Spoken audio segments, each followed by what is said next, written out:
कैलासवासी आदरणीय अजितदादा पवार यांचं दुःखद निधन झाल्यानंतर आज सातारला त्यांना भावपूर्ण श्रद्धांजली अर्पण करण्यात आली.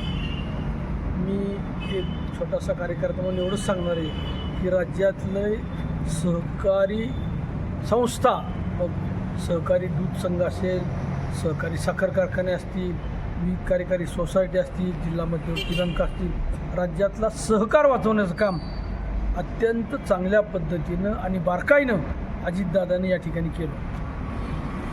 यापूर्वीचा सुद्धा जर इतिहास बघितला तर पवारसाहेबांनी सुद्धा शेतकऱ्यांना खूप मोठं सहकार्याची भूमिका घेतली होती. जेव्हा 74,000 कोटी रुपये माफ केले केंद्रातल्या पवारसाहेबांनी, तेव्हा अनेक सहकारी संस्था जिवंत राहिल्या, शेतकरी जगला. आणि त्या धर्तीवर माझं अजून एक म्हणणं असं आहे की राज्य दूध महासंघावर 2016 ते 2023पर्यंत मी काम करत होतो उपाध्यक्ष म्हणून. आणि त्या काळामध्ये असं संकट शेतकऱ्यावर आलं की शेतकऱ्यांना 18 ते 20 रुपये दर मिळत होता, शेतकरी अडचणीत होता. आणि त्यावेळेचे दुग्ध विकास मंत्री मला आठवतं आहे सुनील केदार, माझ्याबरोबर चेअरमन रणजित देशमुख काम करत होते.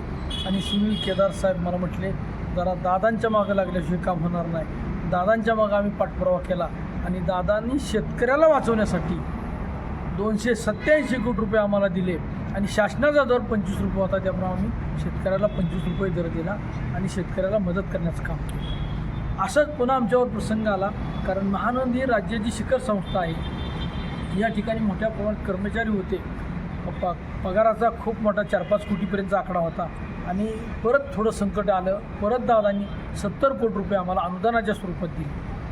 आता हे महासंघ चालवत असताना पुढं निवडणुका झाला. मी त्यावेळेस काय त्या संचालक मंडळात होतो, पण अध्यक्ष उपाध्यक्ष जबाबदारी माझ्यावर नव्हती.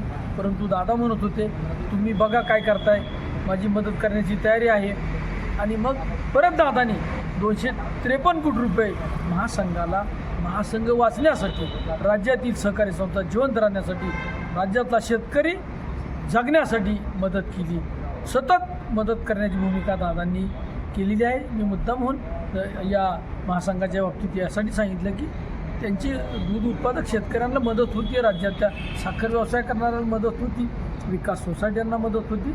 आणि राज्यातला सहकाराला मदत करणारा एक कणखर असा नेता निघून गेलेला आहे. अत्यंत वाईट गोष्ट घडलेली आहे आणि त्यांना आज आम्ही सर्वांनीच भावपूर्ण श्रद्धांजली वाहिली. मी परत एकदा त्यांना या ठिकाणी भावपूर्ण श्रद्धांजली अर्पण करतो.